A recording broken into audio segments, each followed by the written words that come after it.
நான் உன் வீட்டில்தான் இருக்கிறேன். இனி உன் குடும்பத்தில் சுபகாரியங்கள் நடக்கும். மகிழ்ச்சியுடன் இருப்பாய். உன் நம்பிக்கை வீண் போகாது. பாபா எப்போதும் தனது பக்தர்களின் நம்பிக்கையை பொய்யாக்க மாட்டார். பாபாவின் குழந்தைகளான உங்கள் அனைவரின் எதிர்காலமும் என் கருணையினால் ஆனந்தமாக அமையும். நானே உனக்கு இன்றும் என்றும் துணையாக இருப்பேன். நான் சொல்லும் ஒவ்வொரு வார்த்தைகளும் வேத வாக்காக எடுத்துக்கொண்டு நீ பயணம் செய். உனக்கான அந்த வெற்றி மகுடம் சீக்கிரமாக உன்னை வந்தடையும். என்னுடைய வார்த்தையை மதித்து கேட்டுக்கொள். கடைசி நிமிடத்தில் கூட ஏதாவது அதிசயம் நடக்கலாம். தன்னம்பிக்கை மட்டும் இழந்து விடாதே. எப்போதும் நான் உன்னுடன் இருக்கிறேன். எனது கண்களை நன்றாக உற்றுப்பார். உன் வழிகளை மௌனமாக குணப்படுத்தி உனக்காக நல்ல நேரத்தை உருவாக்கி கொண்டிருக்கிறேன். உள்ளது எதுவோ அது இறைவன் கொடுத்தது என்று மகிழ்ச்சியாக இரு. சக மனித உயிர்களின் துன்பத் துயரங்களை காணும் போது இறைவனிடம் அவர்கள் நலம் வாழ மன்றாடி பிரார்த்தனை செய்யுங்கள். இது உங்களின் துயரத்தை நீங்கள் இறையிடம் கூறாமலேயே போக்கக்கூடிய நல்வழியை அமைத்து தரும். நம்மிடம் உள்ளதை நம்மால் முடிந்ததை செய்வது, மற்றவர்கள் நன்றாக இருக்க வேண்டும் என்ற எண்ணம் படைத்தவன் மட்டுமே புண்ணியத்தை செய்ய வேண்டும் என்று நினைப்பான். அப்படிப்பட்ட நல்ல மனம் ஒன்றே போதும் புண்ணியம் செய்வதற்கு. ஆம், புண்ணியம் செய்ய மனம் வேண்டுமே தவிர பணம் தேவையில்லை. உங்கள் மனம் நல்லதையே நினைக்கட்டும், அதுவும் மற்றவர்களுக்காக இருக்கட்டும். இதுதான் புண்ணியம். மற்றவர்களின் துக்கங்களை உங்களது என்று எண்ணி வருந்தி பாருங்கள். உங்களுக்கு கிடைக்காவிட்டாலும் பரவாயில்லை, மற்றவர்களுக்காவது கிடைக்கட்டும் என்று வேண்டிக் கொள்ளுங்கள். மனமுருக வேண்டிக் கொள்ளுங்கள். மனதார வேண்டிக் கொள்ளுங்கள். அனைத்து உயிர்களுக்கும் உங்களுக்கும் தொடர்பு உண்டு என்று எண்ணிக்கொள்ளுங்கள். உங்களால் அனைவருக்கும் அன்பான ஆதரவான எண்ணங்களை அளிக்க முடியும் என்று நினைத்து பாருங்கள். உங்கள் எண்ணங்கள் அனைத்தையும் நிறைவேற்றும் என்று நம்புங்கள். இறைவனை துணைக்கு அழையுங்கள். மற்றவர்களுக்காக உதவ இறைவனிடம் நீங்கள் வேண்டுங்கள். தன்னலமற்ற எண்ணத்தை இவ்வுலகில் பரவ விடுங்கள். அனைவரும் உங்களுக்கு அன்பானவர்களாக மாறிவிடுவார்கள். உங்கள் உள்ளம் மகிழ்ச்சியாகிவிடும். அனைவரும் நிம்மதியாக வாழ்வார்கள். அந்த மகா புண்ணியம் உங்களை மட்டுமே வந்து சேரும். இந்த புண்ணிய செயலுக்கு நீங்கள் செலவு செய்தது என்ன? பிரார்த்தனை மட்டுமே, வேறு ஒன்றுமே கிடையாதே. ஒரு பைசா கூட நீங்கள் செலவு செய்யவில்லை. எங்கும் அலையவும் இல்லை. யாரிடமும் கோபமும் கொள்ளவில்லை. பொய்யும் கூறவில்லை. யாரிடமும் எதற்காகவும் நீங்கள் கையேந்தவும் இல்லை. யாரும் உங்களை குறை கூறப் போவதும் இல்லை. எதையும் நீங்கள் இழக்கப் போவதும் இல்லை. எதையும் இழக்காமல் நீங்கள் புண்ணியத்தை மட்டுமே சம்பாதித்திருக்கிறீர்கள். சரி, இதை எப்படி நாம் செயல் வடிவத்திற்கு கொண்டு வருவது என்பதை பார்ப்போமா? இதை செயல் வடிவத்திற்கு கொண்டு வருவது மிக மிக எளிது. தினமும் ஏதேனும் ஒரு நேரத்தில் யாராவது ஒருவர் நன்றாக இருக்க வேண்டும் என்று எண்ணி பழகிக் கொள்ளுங்கள். இதற்காக நேரம் காலம் எல்லாம் பார்க்க தேவையில்லை. எந்த நேரத்திலும் யாருக்காகவும் எண்ணிக்கொள்ளலாம். ஆரம்பத்தில் சொந்த பந்தங்களுக்காக வேண்டிக் கொள்ளுங்கள். நாளடைவில் கண்ணில் படும் அனைவருக்காகவும் வேண்டிக் கொள்வீர்கள். நாட்கள் செல்ல செல்ல நீங்கள் கேள்விப்பட்டவர்களுக்காகவும் அவர்கள் நல்ல முறையில் வாழவும் நீங்கள் எண்ண துவங்குவீர்கள். நீங்கள் வேண்டிக் கொள்ளும் நபர் பற்றி கவலைப்படாதீர்கள். அவர் எவ்வளவு மோசமானவராக இருந்தாலும் அவர் நல்ல முறையில் வாழ வேண்டும் என்று நீங்கள் வேண்டிக் கொள்ளுங்கள். ஒரு ஆம்புலன்ஸ் வண்டி சத்தம் கேட்கும் போதெல்லாம் அதில் பயணம் செய்பவர் நல்ல முறையில் குணமடைய இறைவனை வேண்டிக் கொள்ளுங்கள். யாரோ ஒருவர் விபத்தில் அடிபட்டு விட்டார் என்று கேள்விப்பட்டால் அவர் உடல் நலம் பெற எண்ணிக்கொள்ளுங்கள். மனிதர்கள் மட்டுமல்ல, அனைத்து உயிர்களிடமும் இந்த செயலை நீங்கள் செய்யுங்கள். தெருவோரம் ஒரு மரம் வெட்டப்பட்டிருந்தால் அதற்காகவும் நீங்கள் எண்ணிக்கொள்ளுங்கள். அந்த மரத்தை வெட்டியவர் மேலும் சில மரங்களை நடட்டும் என்று வேண்டிக் கொள்ளுங்கள். வெட்டப்பட்ட மரம் மற்றவர்களின் வாழ்வாதாரத்திற்கு உதவட்டும் என்று எண்ணிக்கொள்ளுங்கள். உலகத்தில் உள்ள அனைவரும் நன்றாக இருக்கட்டும் என்று ஒற்றை வரியிலே முடித்து கொள்ளாதீர்கள். ஒவ்வொருவரையும் நினைவில் வைத்து தனிப்பட்ட முறையில் அவர்களுக்காக நீங்கள் நன்மைக்காக வேண்டிக் கொள்ளுங்கள். இதுபோல் அகண்ட பிரார்த்தனையை மேற்கொள்ளுங்கள்.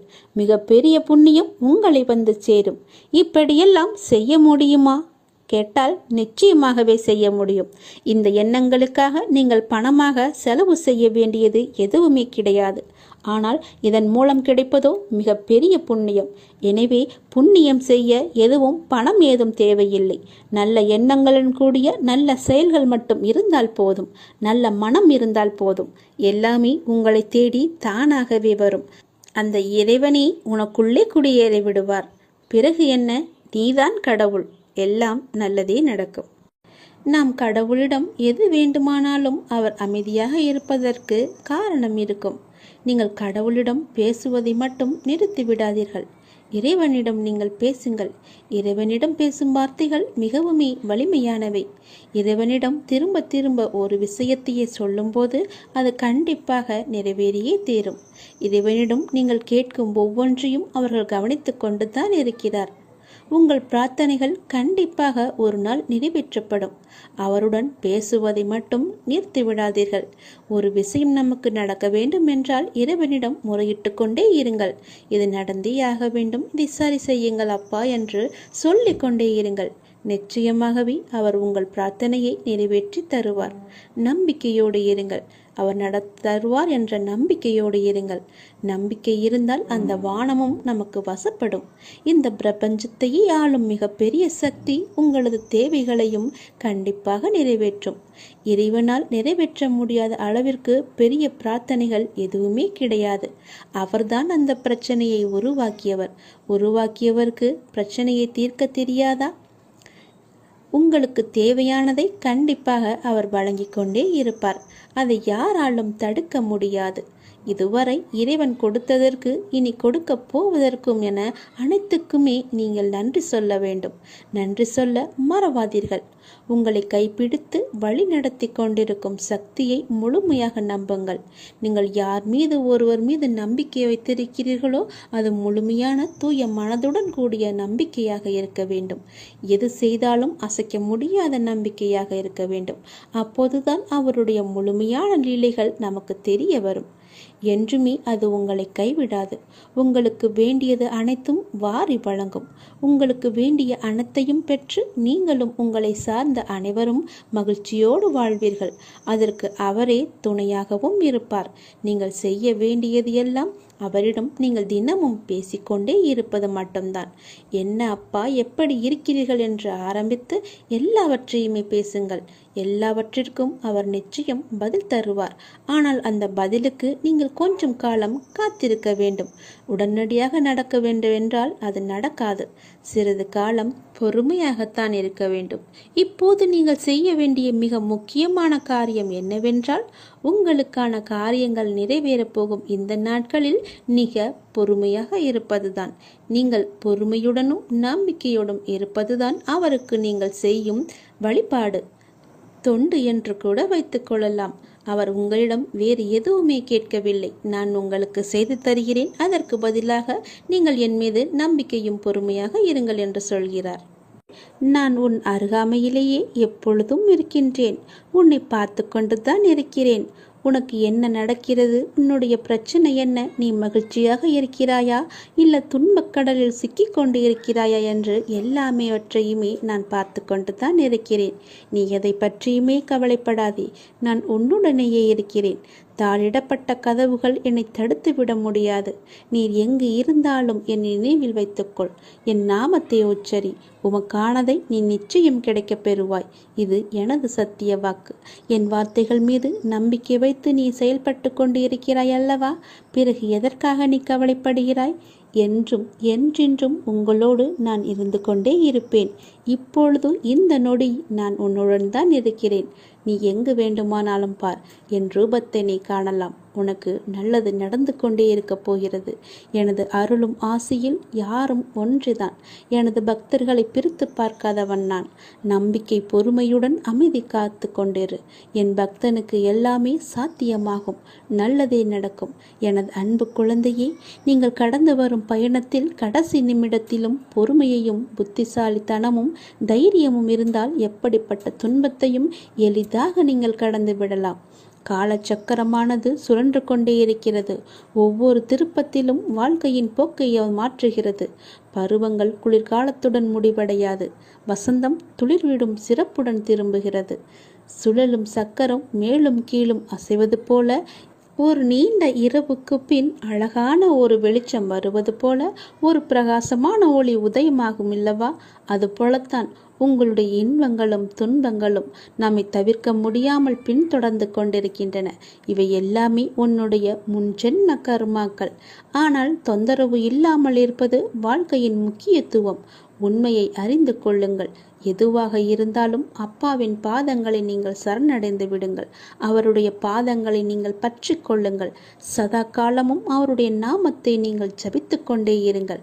உங்களுக்கு வேறு எந்த பிரச்சனையும் வராது, எந்த கஷ்டமும் உங்களை நெருங்காது.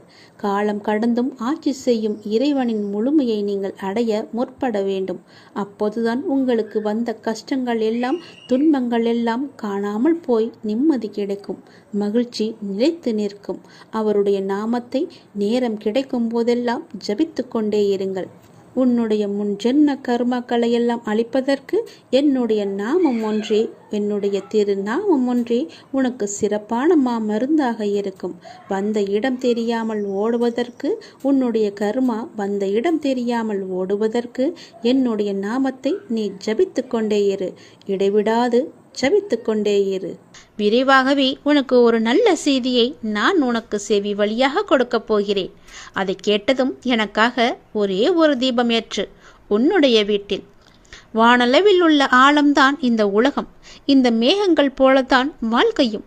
அதில் வாழ்க்கையை நெறிகளுடன் கூடிய வாழ்க்கையாய் பார்த்து வாழ்பவர்கள் மிக குறைவு.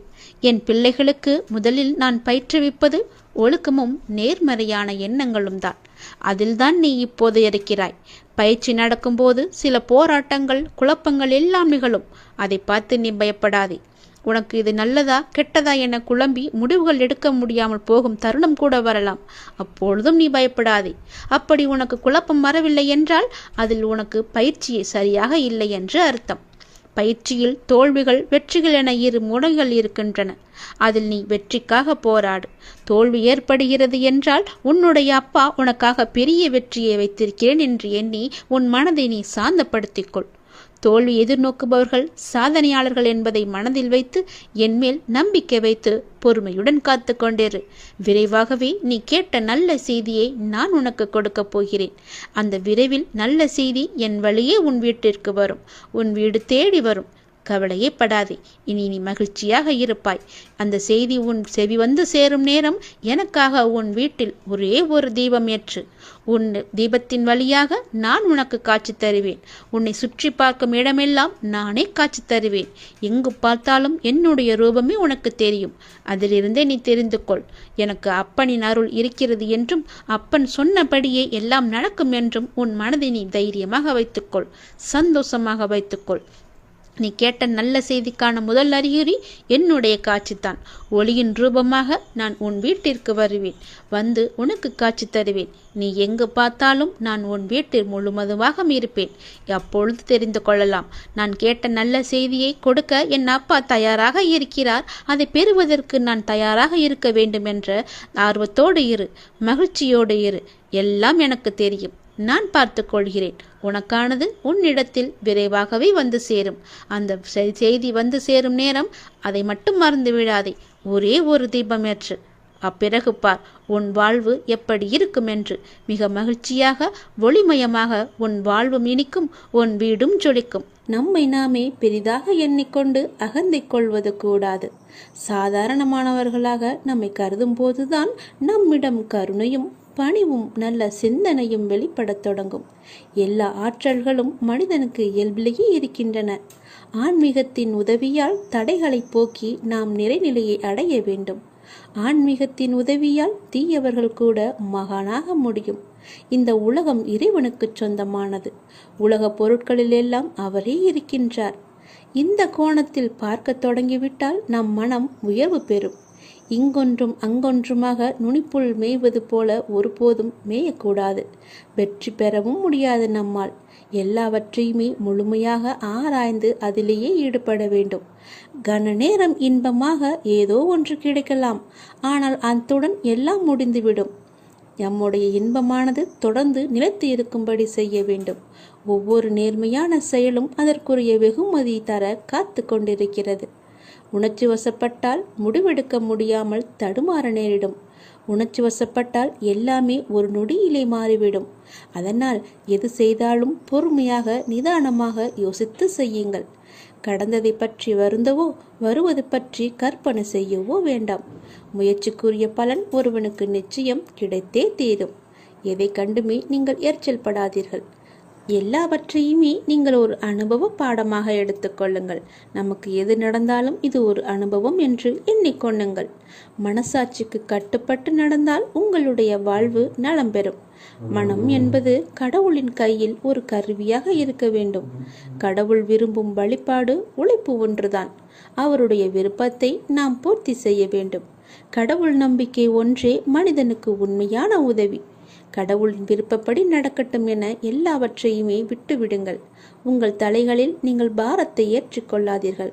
உங்களுக்கு இன்று நடப்பது எல்லாமே அவருடைய விருப்பப்படிதான் நடக்கின்றது. அவர் விரும்பாமல் எதுவும் உங்களுக்கு நடக்காது. அதனால் அவர் விருப்பப்படி வருவதை அவருடைய போக்கிலேயே விட்டுவிடுங்கள். கடவுளிடம் எல்லாம் நன்றாக இருக்க வேண்டும் என்று பிரார்த்தனை செய்யுங்கள். எல்லாம் உங்கள் இஷ்டப்படியே நடக்கட்டும் என்று அவரிடம் விட்டுவிடுங்கள். நீங்கள் எது செய்தாலும் எனக்கு நன்மையாக மட்டும்தான் இருக்கும் என்று அவர் மீது நீங்கள் நம்பிக்கை கொள்ளுங்கள். மற்ற எல்லாவற்றையும் அவரே பார்த்து கொள்வார். நீங்கள் பயமின்றி நிம்மதியாக கவலைப்படாமல் சந்தோஷமாகவே இருக்கலாம். உனக்கு உள்ள பிரச்சனைகளை பற்றி எனக்கு தெரியாது என்று நினைத்து கொண்டிருக்கிறாய். உன்னுடைய பிரச்சனை என்ன, எப்படி வந்தது, எதனால் வந்தது என எல்லாமே எனக்கு தெரியும். உன் பிரச்சனைகளை நினைத்து நினைத்து உன் வாழ்நாளில் இருக்கும் நிம்மதியை இழந்து நீ தவித்து கொண்டிருக்கிறாய். உன் மனதை ரணப்படுத்தி கொண்டு எரிச்சல் பட்டு வாழ்க்கையே ரணமாக்கி வைத்திருக்கிறாய். அதை எப்படி சரி செய்வது என்று தெரியாமல் இருண்ட காட்டில் நுழைந்தது போல திக்கிட்டு இருக்கிறாய். இதனால் வாழும் வாழ்க்கையே உனக்கு நரகமாக தோன்றுகிறது. ஒரு விஷயம் உனக்கு பிடிக்கவில்லை என்றால் அதை நீ விட்டுவிடு. விரும்பாமல் ஏற்றுக்கொள்வது சரியல்ல. உனக்கு நீயே செய்யும் தீமை. உனக்கு நீயே வேஷம் போடுகிறாய் என்று அர்த்தம். உனக்கு அது நிம்மதி தராது. மற்றவர்களுக்கும் நிம்மதி இல்லாத சூழலை உருவாக்கும். அதை விட்டு நகன்று விடுவதுதான் சிறந்தது உனக்கு. அமைதியாய் போவதில் தவறு இல்லை. ஆனால் அந்த அமைதியை ஏற்க முடியாமல் சில பேர் இருப்பார்கள். காரணம், உன்னிடம் பேசி பழகிவிட்டார்கள். அவர்களுக்கு அது ஏற்றுக்கொள்ளக்கூடியதாக இருக்காது. அவர்கள் செய்யும் சில விஷயங்கள் வருத்தத்தை ஏற்படுத்தியது என்றால் மனம் வருந்தாமல் அமைதியாக நீ விலகிவிடு. அவர்களுக்கு நீ விட்டு சென்றதாக தோன்றும். உண்மையான காரணத்தை அவர்களுக்கு நீ உணர்த்த வேண்டும் என்று அழையாதே. உன்னை புரிந்தவர்களாக இருந்தால் அது அவர்களுக்கு தெரியும். அவர்கள் செய்த தவறு என்ன, எதற்காக நீ அமைதியாக இருக்கிறாய் என்று.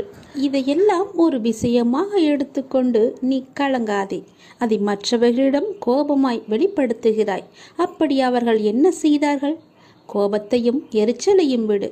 உன்னை காயப்படுத்தினது நியாயமில்லைதான். அதற்காக அந்த கோபத்தை மற்றவர்களிடம் காண்பிப்பது மிகவும் தவறு. நிம்மதியுடனும் சந்தோஷத்துடனும் வாழ அதற்கான எல்லா முயற்சியிலும் உன்னை நான் ஈடுபடுத்தி செய்ய வைப்பேன். நானே துணை நின்று உன்னை காப்பேன். நீங்கள் வாழ பிறந்திருக்கிறீர்கள். வாழ்வை அனுபவித்து வாழ வேண்டும். அதற்கு தடையாக உள்ள கஷ்டங்களையும் பிரச்சனைகளையும் வேறு விதமான சூழல்களையும் நீக்கி எல்லாவற்றிலும் சம்பூர்ணமாக வாழ வேண்டும் என்பதே இந்த அப்பாவின் விருப்பம்.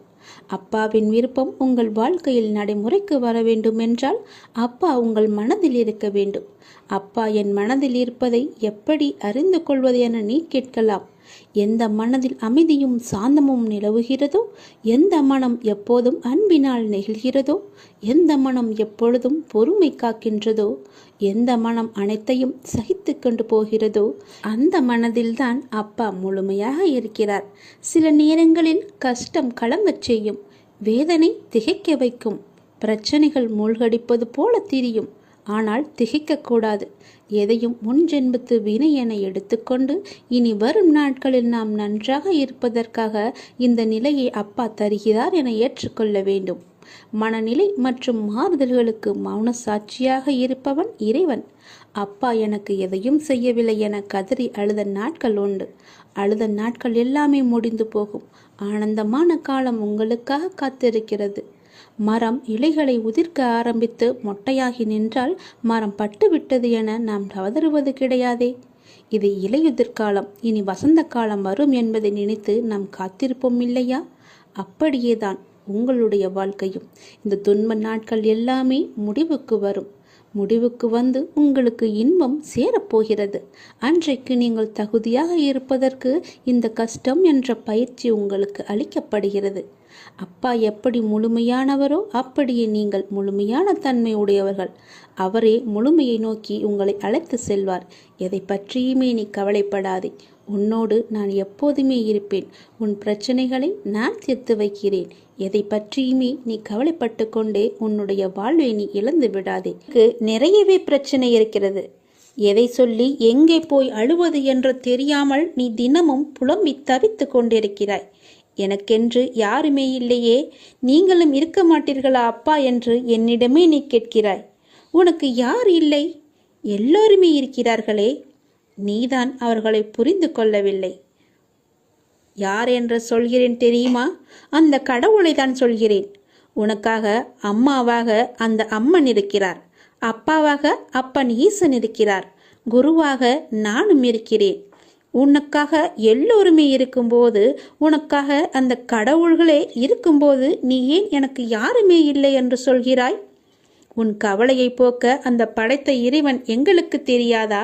உன் பிரச்சனை என்ன என்பது எங்களுக்கு தெரியாதா? உன் பிரச்சனையை கேட்பதற்கு எவரும் இல்லை என்று நீ கவலைப்படாதே. உங்களுக்காக உனக்காக நாங்கள் எல்லோருமே இருக்கிறோம். எந்த பிரச்சனையாக இருந்தாலும் சரி, எங்களிடம் சொல். உடனே நாங்கள் தீர்வு கொடுக்கிறோம். உனக்காக, என்னுடைய குழந்தைகளுக்காக நாங்கள் எது வேண்டுமானாலும் செய்வோம். உன்னை படைத்தது யார் என்று நினைக்கிறாய்? உன்னை படைத்தது நாங்கள்தான். எங்களுக்கு தெரியாதா?